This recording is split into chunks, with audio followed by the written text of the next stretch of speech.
back to my channel. I am doing some Oscar predictions. I figured since the fall festivals are coming along, I might as well do some predictions. Just before seeing all the reactions that are going to come through, I kind of want to just put my thoughts out there, what I expect to happen throughout the festivals, and what I see coming through as potential Best Picture, Actor, Technicals, all the different categories. This time I'm covering documentary feature and international feature as well, which I missed last time.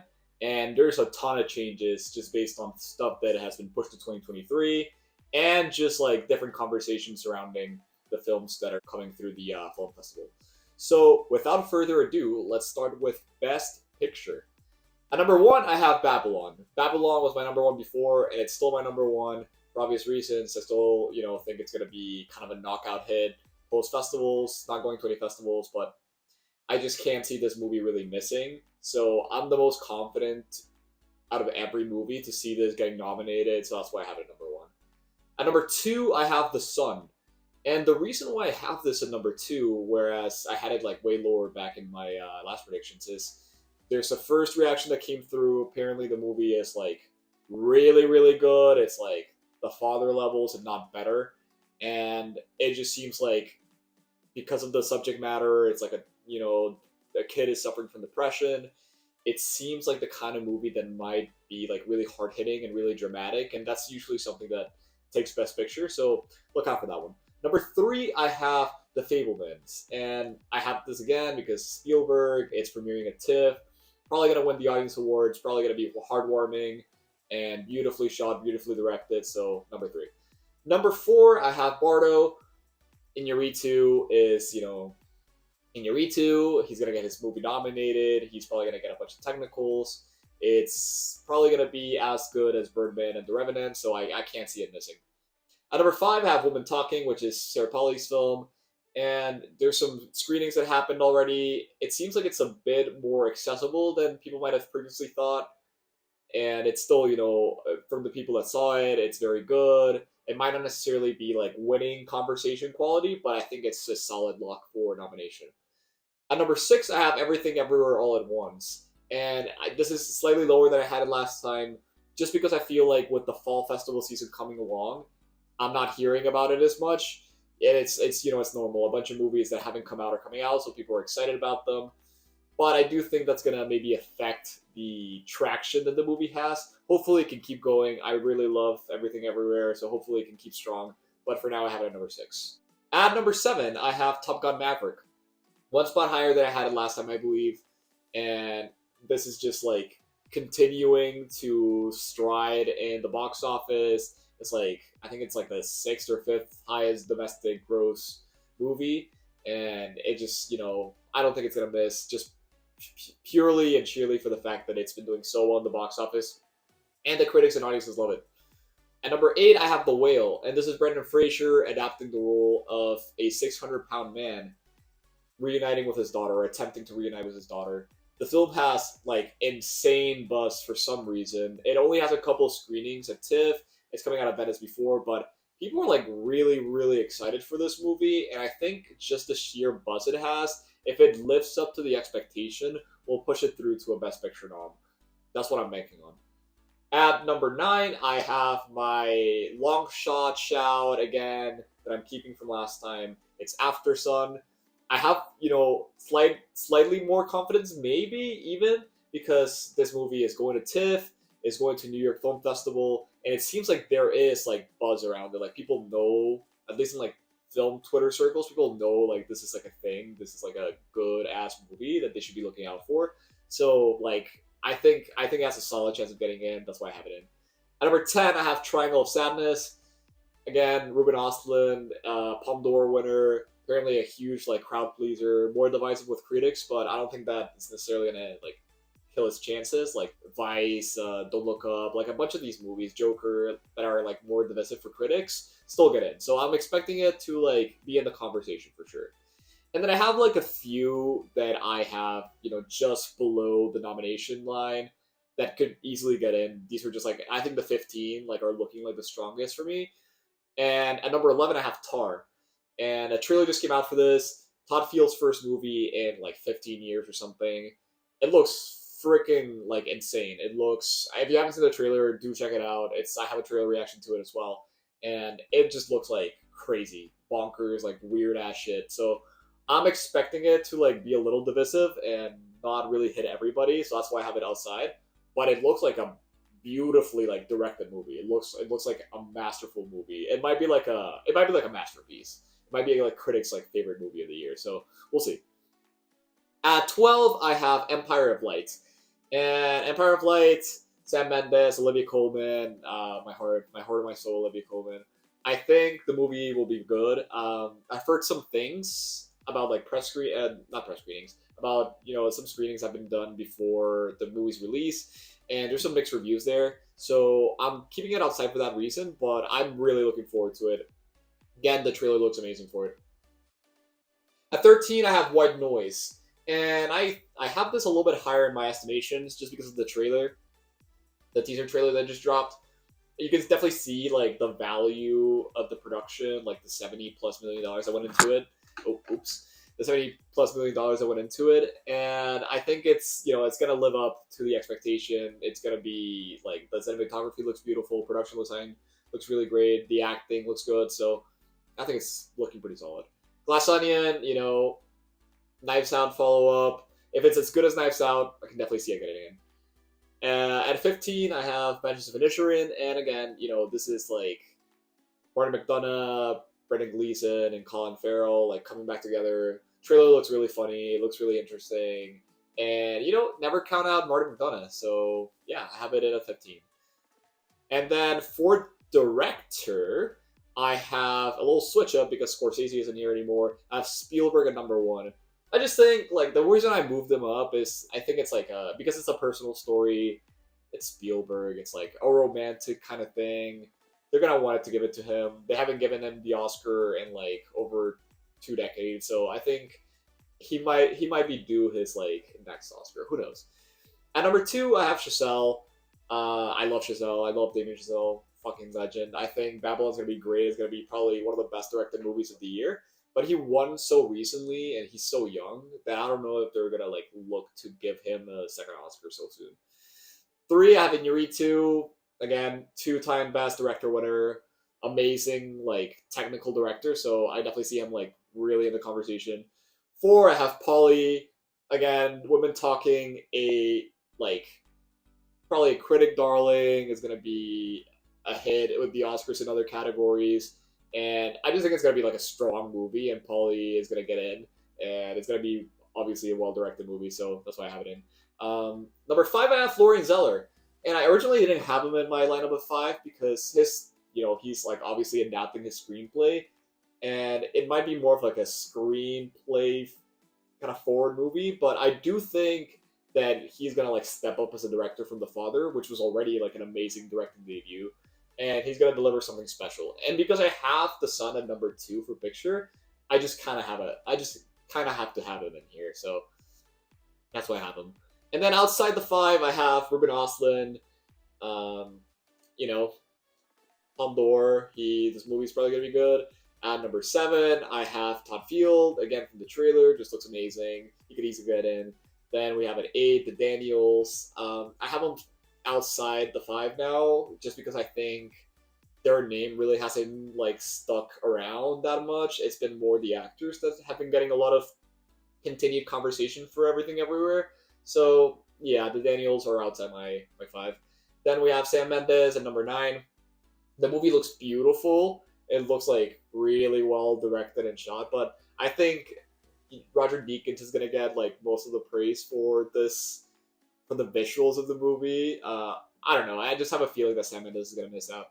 And then at 10, I have Aronofsky for The Whale. Just because I think The Whale is going to be a strong movie. You know, it's going to be an acting contender, a picture contender, a screenplay contender. So why not a directing contender? So that's why I have Aronofsky in. Then for Best Actor, I have a few changes. Leo's obviously not here. And then Coleman Domingo's not here. So we have at number one, Hugh Jackman. First reactions of the Sun. Basically, he's like unbelievably good. And he is like definitely what people are expecting him to be in this movie, like just like a top tier contender. So I have a number one. At number two, we have Brendan Fraser. He just won the TIFF Tribute Award for acting, which is like a really strong precursor for Oscar potential. I think Jessica Chastain won it last year, and like over the past few years that they've like given the award, like the winner has gone on to win stuff at the Oscars. So definitely look out for that one. At number three, Austin Butler. Austin Butler is looking stronger by the day because people have been, dropping out, movies dropping out, and his performance is just gonna, I think, like continue to be strong throughout the year. His like people aren't gonna forget his performance as Elvis. He's spectacular in the role. He really knocked it out of the park. So number three, we have Butler. Jimenez Cacho at number four. I think interesting for an actor, but we've seen it happen before with Roma. And Iñárritu always gets his actors nominated for stuff, for The Revenant, for Birdman, for Beautiful, for like some of his older movies as well. So I can definitely see it happen. At number five, Sam McGrath, alongside Hugh Jackman in a very strong Best Picture contender. He's gonna be great. He is like, I think from like the screenplay for the synopsis, he is like going through depression. So that's gonna give him a lot to do, like a lot to do. And I haven't seen anything from this kid, but I mean, he might just like blow everybody away. At number six, we have Diego Calva, Babylon, Babylon lead. That's already a strong enough reason to put him in. He's probably gonna be great in it. Don't know too much about his like career thus far, but I trust Giselle. So number six. Colin Farrell, number seven, looks really funny. He's having a great year for movies so far, so I can see him getting in. And number eight, Adam Driver for White Noise. The trailer definitely piqued my interest, and Adam Driver looks like kind of wacky in it. It looks interesting, and Adam Driver's just like a great actor. So why not like bet on like a great actor to have a great performance, right? Then at nine we have Michael Ward. I think he won like the BAFTA for Rising Star, and he's won like a lot of awards for like TV shows he's done. He seems like if because like he is like an acclaimed young actor, he's probably going to give a very strong performance alongside Olivia Colman, and I think for that reason he has like a pretty decent chance of getting it. And then at number 10 we have Jeremy Pope. I threw him in last minute. This is for the Inspection movie that's coming out from A24. The trailer came out. He looks really good in it. It looks like a heartwarming kind of tale. It looks like a coming of age tale. So it seems like it's the kind of performance that might get some attention. For actress, I have at number one, of course, Olivia Colman. Sticking with my lady, sticking with my gal. She's just unbelievable in everything, and I can't like in my heart of hearts like bet against her to get the best performance of the year, and that's why I have her number one. At number two, I have Margot Robbie. She is gonna be unbelievable. She's been very good in everything she's been in so far, in her young career. So she's gonna kill it. And this is for Babylon, which I'm predicting to win Best Picture. So easy top three for Margot Robbie. Then we have Kate Blanchett. Kate Blanchett looks amazing in Tar. Looks like insane. It looks like she's gonna get a blowing the roof off the house kind of performance. And Todd Field said like the movie couldn't have been made without Kate Blanchett. Like it was written for her, and she's like the only person with like the range to like deliver what she needs to deliver for the movie. So I think it's a no-brainer. At number four, we have Michelle Yeoh. Amazing performance. There's so much like buzz around her. Like people want to get her nominated, so I think she can easily get in just because people have like a love for her performance, and she's obviously great in it. Daniel Denweiler for Till. The trailer looked a little bit. I don't know how to say it. It didn't look great. It looked like it was kind of riffing off a tragedy, so that didn't look particularly appealing to me. But Denweiler unarguably looks like she's going to deliver a very strong performance, and I can definitely see her getting in and delivering a great performance, even if the movie isn't at the level she's at. At number six, Jessie Buckley. Screenings for this have basically said that Buckley is the main character, the lead role, if there is a lead role, so they might campaign her as lead. If that's the case, excellent actress. Her performance is apparently very good, so I'm going for Buckley. At number seven, Naomi Ackie for I Want to Dance with Somebody. She's playing Whitney Houston, biopics usually get their actors nominated if they're good enough. So I can definitely see Naomi Aki getting in, and I think she's probably going to be very good in it. At number 8, I have Taylor Russell for Bones and All. This looks like a little bit more of a genre movie, so it might not be like the Oscars thing. But Taylor Russell was like great in Waves. She looks great in the trailer, and the trailer looks good. The movie looks good, so I have some confidence in her potentially like being in the conversation. At number 9, I have Viola Davis for The Woman King.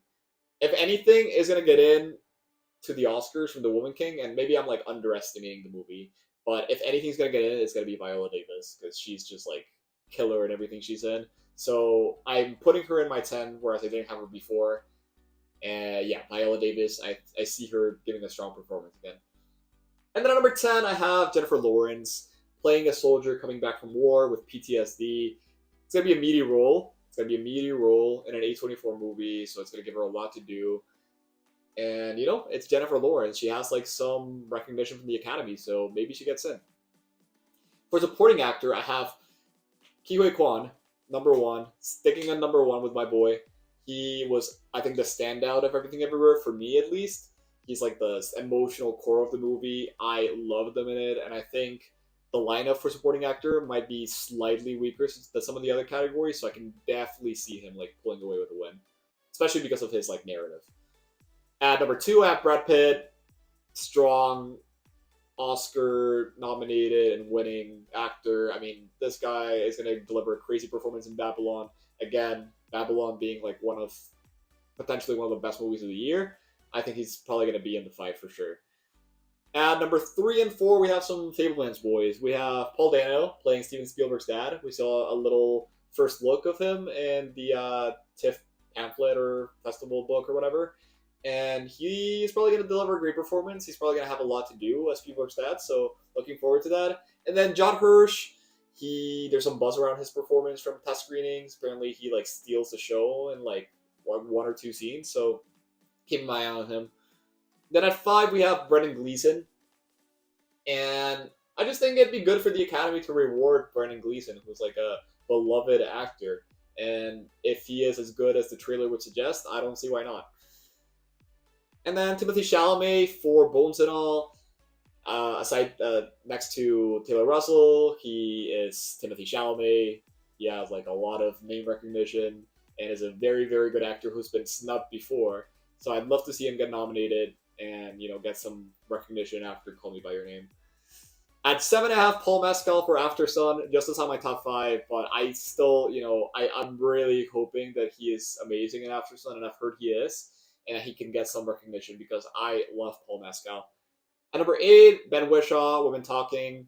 I have him slightly lower than before because test screenings, they said he was good, but maybe not like unnecessarily like a huge standout. So dropped him down a little bit. Colin Firth for Empire of Light, Oscar-winning actor. He might be very good. Not sure how big his role is, but yeah, I mean, we'll keep an eye on Colin Firth.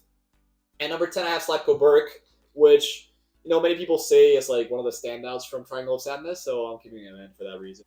All right, moving on to Best Supporting Actress. Number 1, Michelle Williams. Easy, simple, awesome. Steven Spielberg's mom. I mean, yeah, like, give her the Oscar already. She is super overdue. She had like 4 or 5 nominations or something. Amazing actress. She's going to kill it. I think number 1, easy. Laura Dern, apparently the standout in The Sun. So I have her above Kirby. And again, Oscar-winning actress. She's going to be great. Sadie Sink is, a young actress. She got some fame for Stranger Things. And Brendan Fraser has been raving about her performance, saying that people got to watch out for her. So I'm really curious to see what she's like in The Whale. She's probably going to have a really meaty role. And, alongside Brendan Fraser, she might like pull through as an acting nom. So I really hope she does, because I love to see young actors get rewarded. Number 4, we have Janelle Monáe for Glass Onion. I think Glass Onion is going to be like a really, really good movie, and a good enough movie to warrant an acting nomination. And from what I've heard, Janelle Monáe is like the definite standout. She's like really, really good in it, and I don't doubt it for a second. She is like an excellent actress. So I can easily see her getting in. At number 5, I have Claire Foy, who is like the second biggest player in women talking. I've heard she's very good from the test screenings. I've like read around the test screenings for women talking, so I can see her getting in. At 6, Vanessa Kirby, again, The Sun, strong movie. She's maybe a slightly smaller role than Laura Dern, but there could be a double nomination there. At number 7, I have Stephanie Sue. Everything Everywhere is very strong for acting. People want to see the actors nominated. She might be the one getting the least buzz out of the 3 main characters, but I still think she has a solid chance. At number 8, I have Carrie Kondo, and she seems like she's gonna have a decently meaty role in The Bench of Inisherin, and it seems like she might be like a little sneaky potential nominee. So keep an eye on Carrie Kondo.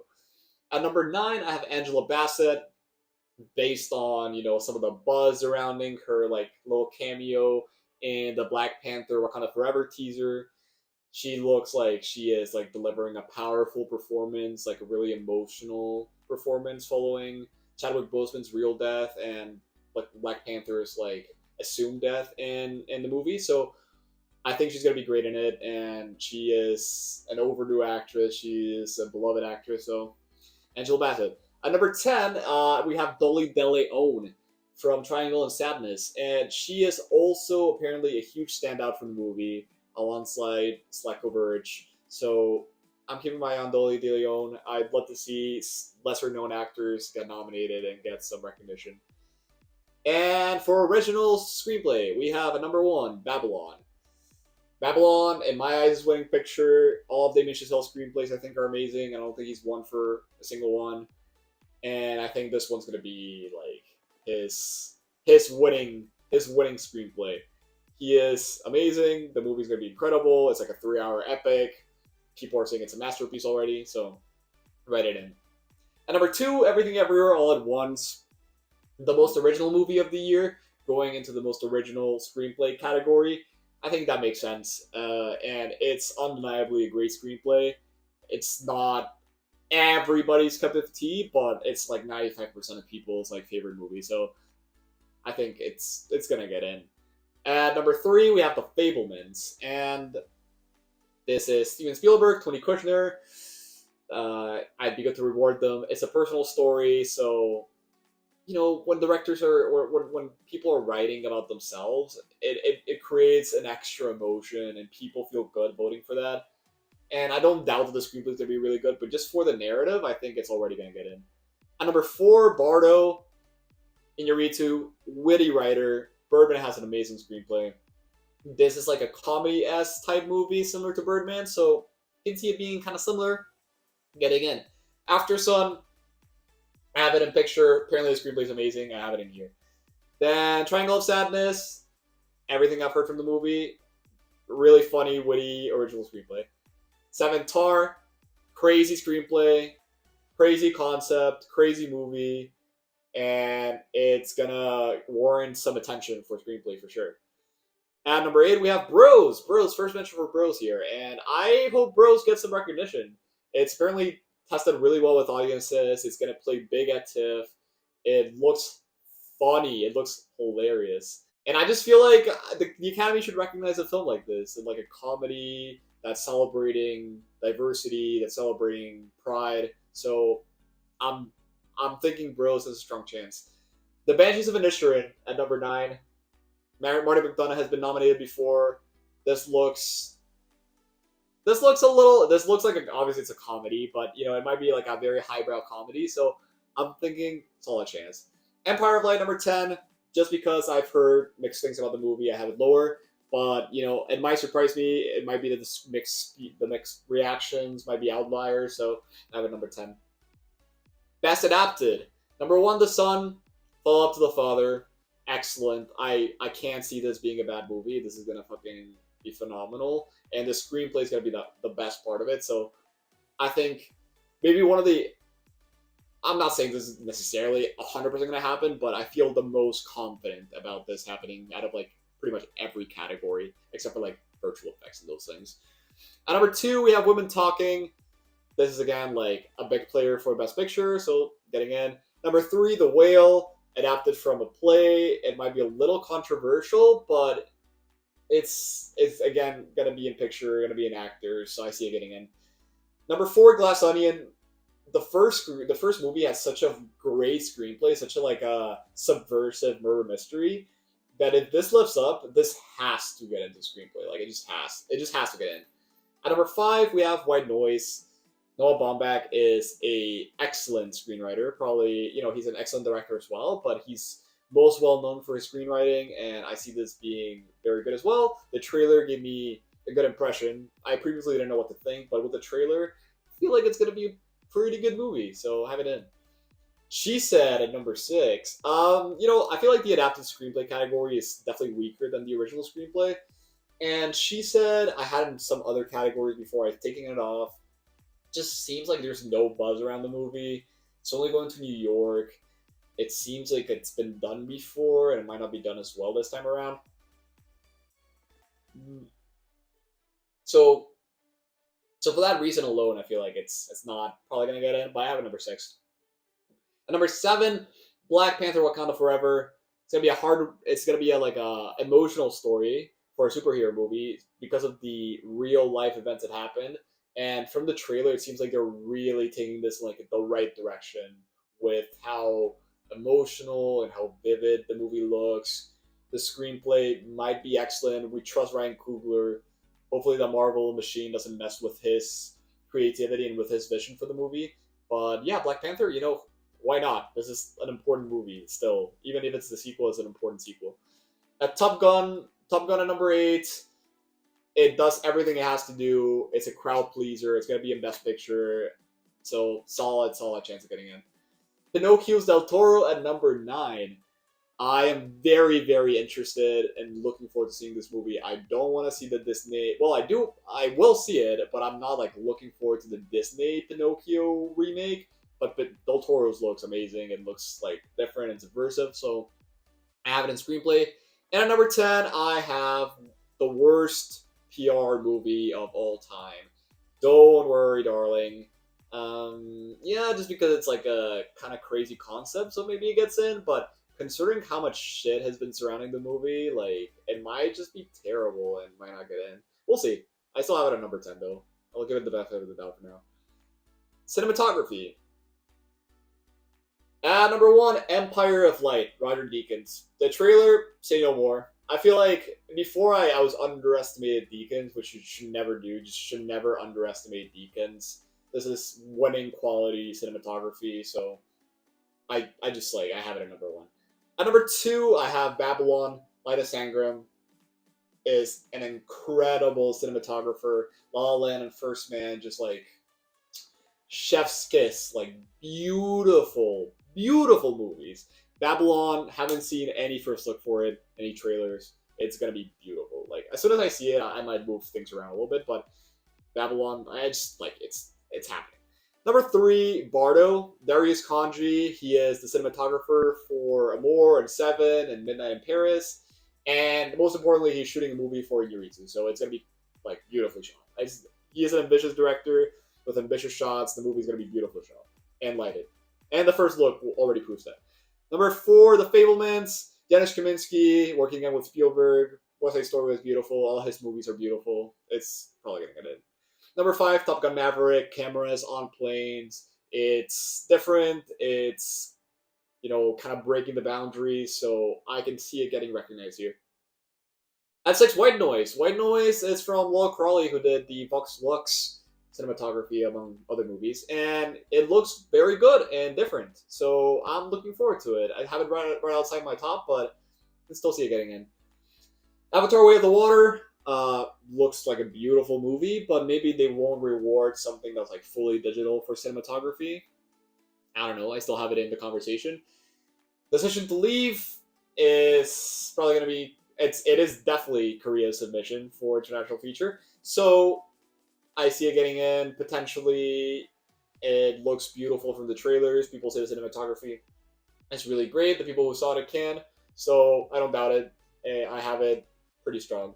The Whale is a strong picture contender. It's Matthew Libatique shooting it, who is like a pretty recognizable cinematographer. It's probably gonna be great. So I have it number 9. And then at number 10, I have The Banshees of Inisherin. And honestly, one of my takeaways from the trailer is this looks like really beautifully shot. So why not putting it for cinematography? Then for production design, number 1, I have Babylon. My buddies, Damien Chazelle and company are gonna kill it again. And it's a period piece, easy production design. Gonna rush through these. Fablemans, period piece. Avatar, crazy world building. Empire of Light, period piece, beautifully shot location. Number 5, Bardo. They put like sand in a house, it's Inarritu. Number 6, The Last Onion. First stills look amazing. Production design looked great. 7, White Noise. Again, the trailer kind of convinced me. 8, Don't Worry Darling. The trailer shows the production design. It's like a dystopia type place. And so it looks really, really, really cool, actually. One of the coolest things about the trailer is definitely the production design. And then 9, Tar. Orchestra type stuff. Weird locations, weird settings from the trailer. So, yeah. Number 10, Everything Everywhere All at Once. We've seen this. It's very creative use of production design in like an office space. So, yeah. Editing. I moved Top Gun Maverick to number 1 just because I feel like, again, the editing sound combo that usually happens at the Oscars is probably going to happen. And, this might foreshadow a little bit of where I see Top Gun Maverick at 1. And number 2, I have Everything Everywhere All at Once. This is an extremely, extremely well edited movie, an achievement in editing, because it has so much editing that I think it definitely needs to be recognized, and it's 100% going to be nominated. If it's not, it's ludicrous. And number 3, Babylon. Tom Cross, Damien Chazelle's editor. Fucking killer editor. All of his movies should have won in their respective years, so just take that as it is.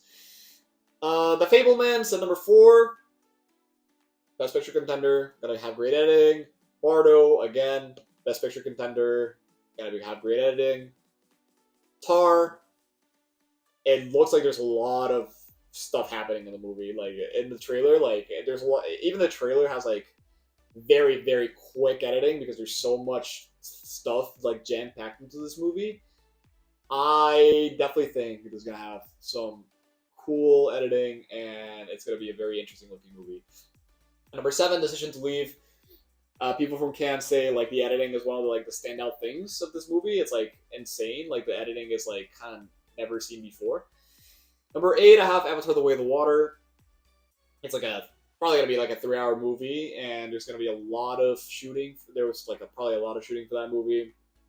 It's gonna be difficult to piece that all together, so the editing might get rewarded for that.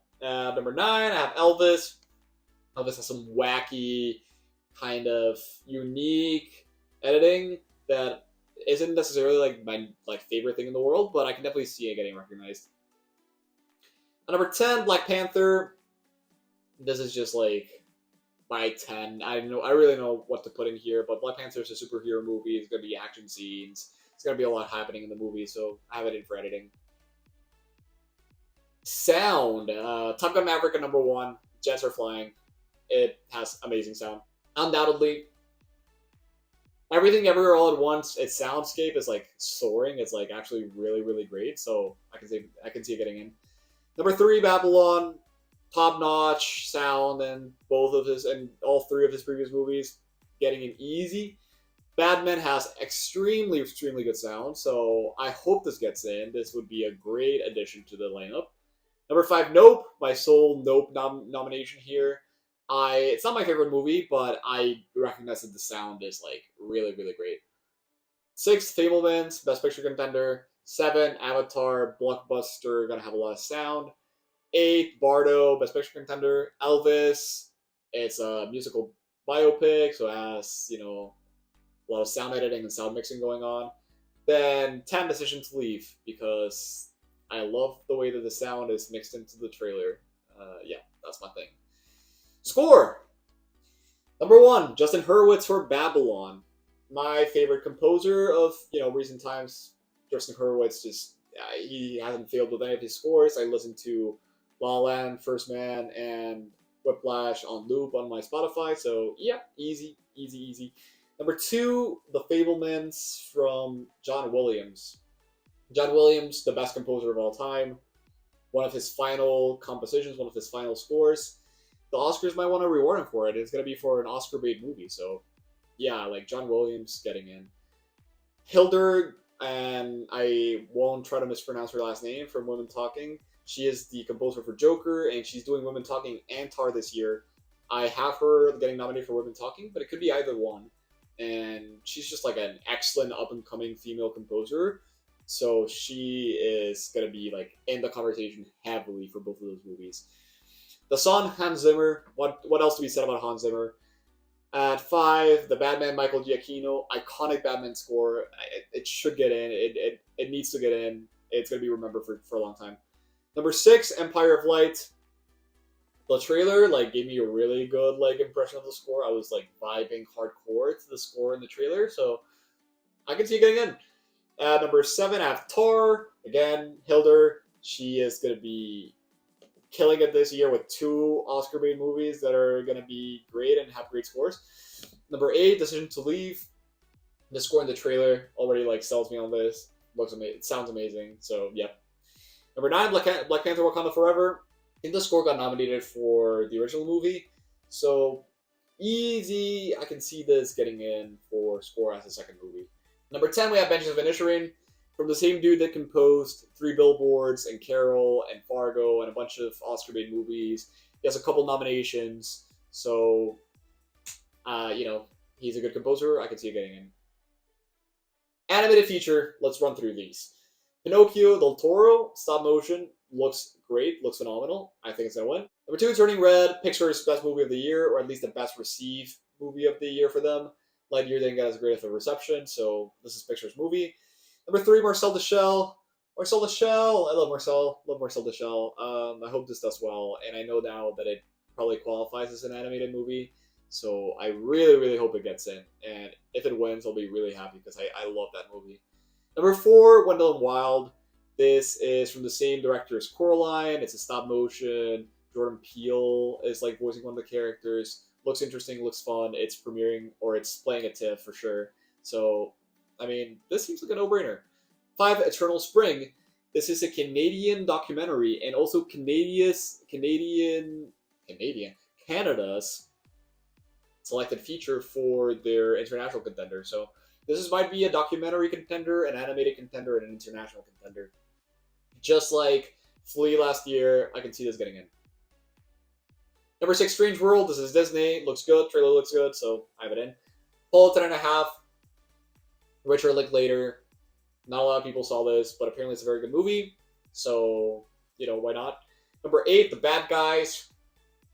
Got a received in Lightyear, which is my number 9, so I have it in. And then Lightyear is, Pixar's second best movie, so because animation tends to be a little bit thinner of a category in terms of quantity, I have it in my 10. And then Sonic 2 is a movie that I didn't see, but apparently it's okay, so yep. Make-Up. Okay, this is going to be quick. I'm not even going to try to explain these. Babylon, number 1, Batman, Everything Everywhere, The Whale, Blonde, Ana de Armas. This might be one of the only things that Blonde gets. White Noise, Elvis, Black Panther, The Northman, and X. You can kind of probably figure out why all these movies are nominated. Some of them because of their like prosthetics, some of them because they're like doing like blood and gory stuff, some of them because of like actual makeup. But yeah. Costume design. Again, I'm gonna run through these because I don't really need to say much about these. Babylon, period piece, Everything Everywhere, Crazy, Sopo Jabake, or yeah. Number 3, Fablemans, period piece. Number 4, White Noise, period piece, and looks interesting, looks wacky. The costumes look like very kind of hip. 5, Black Panther. Black Panther's costumes from the first movie were great. I don't see why these won't be as good. And it won for the first movie, so yeah. The Batman has actually Empire of Light right before the Batman. Empire of Light, period piece. Interesting costumes. There's some like cinema employee costumes, so maybe. Batman, there's some costumes in that. Elvis, he wears a lot of different clothes. Glass Onion, people are gonna be wearing like pretty quirky, interesting stuff. They're all gonna be quirky characters. And Women Talking, even though it looks like their costumes are a bit more muted, they might still be like kind of. I'm not a costumes person. I'm not like an expert on the matter or part of the guild, so I don't know what they would look at. But it has a lot of costumes. It's a period piece, so what else? Women talking might get in. Then VFX, we have Avatar winning for sure, easy, no brainer. Everything Everywhere All at Once number 2, just because of the accomplishment of the few After Effects VFX artists who like managed to pull a crazy movie together and make it look kind of seamless. Number 3, Black Panther, superhero movie, high profile, gonna get some Oscar attention potentially if it's as good as the trailer suggests. And if the virtual effects are better than in the first movie, this is easily gonna get in. Number 4, Nope. The alien is very well done in Nope, and the amount of visual effects it uses are like very well utilized. I think it just seems like one of the stronger contenders for me in this category. Then we have the Batman. Batman is not the most like flashy VFX movie. It like does a really good job hiding the VFX, which I think has a lot of virtue, and we've seen the Oscars reward movies for that before. Similar to that, Top Gun doesn't use a lot of VFX, but it really enhances what they're doing. Then the Northman has some like crazy, like stylized VFX stuff going on. It might look a little jarring to some people, but I kind of enjoyed it. Doctor Strange, the less said about that, the better. Didn't like that movie. Didn't like the VFX, but it's a Marvel movie, so who knows? Thor: Love and Thunder, I haven't seen that, but I've heard mixed things about it, and I've heard very mixed things about the VFX as well. People know that there's like some shit happening with Marvel and not giving VFX artists enough time, so we've seen that. We've seen that in the films for sure. And then we have Pinocchio del Toro at number 10. All right, first time talking about documentaries, and I will disclose I haven't seen these, but I will try to get to as many as possible. All the Beauty and the Bloodshed at number 1, because it's the only movie period, not only documentary, only movie period going to the 4 major festivals. So All the Beauty and the Bloodshed seems like a pretty strong contender just from that. Moonage Daydream, I've only heard good things about this. Has very good critic reviews. People who've seen it really like it. It's like an IMAX crazy visual experience, so easily can get in. Navalny, an important story, and I think like a pretty current story considering what's happening with the Russia-Ukraine conflict. It might get a lot of eyes on it, and it's very good apparently. So Navalny number 3. We have Eternal Spring, which is Canada's international submission I talked about before. Fire of Love already came out. People really like it. And then we have some other movies that I've heard, things about and I've read things about. The Territory, Descendant, All That Breeds, Aftershock, and The Janes. Those are just kind of things I've seen along the grapevine. Haven't seen them. Don't know much about them, but I will definitely look into them more. International feature. This I do know a little bit more about. And at number 1, I have Bardo. Easy, no-brainer. This is probably, because I think it's, kind of a lock for Best Picture. It's 100,000 million% a lock for international. It's probably going to win. And then we have Decision to Leave from Korea. This is Korea submissions. They decided for this instead of Broker, and it's very good Metacritic score. Park Chan-wook is a director that people really like and want to reward, so I can see this getting in. All Quiet on the Western Front, Germany submission, apparently very expensive movie for international standards, and it's like a war epic. It's like a remake of an older movie, and it has some desaturation going on. Looks really interesting. So I have number 3. Number 4, I have RRR from India. And this all kind of depends on whether India... I don't know if they've submitted this already as their feature, but if India does submit this, I think it's pretty much a lock for international feature, just because of the conversations that have had about it. It's probably the most seen international feature at this point. People really love the movie. It's one of people's favorite or second favorite movies of the year so far. So RRR probably getting into international feature. 5, I have Close, which made some splashes at Cannes and looks like a really heartwarming and also kind of devastating movie at the same time from Belgium. So look out for that one. Number 5. At number 6, just missing out because it's getting into 2 other categories, but maybe just missing out for international feature. I have Eternal Spring Canada Submission I've talked about before. 7, I have Corsage. This played really well at Cannes. It's playing at some of the other film festivals. Playing at TIFF for sure. Maybe I can go. Maybe I can catch that when I go later in September. And then Holy Spider from Denmark. Again, a Cannes movie that got a really good reception. EO from Poland, a movie about a donkey that people like are paying a lot of attention to. So just because of that, I feel like it might be funny if it gets in. And then RMN from Romania, another film that has been getting some buzz. So yeah, those are my picks. So that concludes all my categories for the Oscars. Everything I'm looking at right now, what I think might be in the conversation, what I think might be winning. This is all before the fall film festivals. I will be going to TIFF. I will be watching as many of the big players as I can. And, after that, I'll have a better idea of where things stand. And I'll be interested to see whether I can kind of hit some of the marks, hit a lot of the categories I was, banking on. So we'll see. We'll see how it plays out. I'm very excited to go to TIFF, and I'm very excited to hear what you guys have to say about it. Please leave comments below. Just having your suggestions of what might get nominated or might win at the Oscars next year. And feel free to drop a like and a subscribe. I really appreciate you all watching my videos. And if you'd like, I am on Twitter and on Letterboxd. I have those in my outro and also my description. So feel free to follow me. I'm going to try to be active in those sites as well. So again, I appreciate all your support, and I'll catch you next time.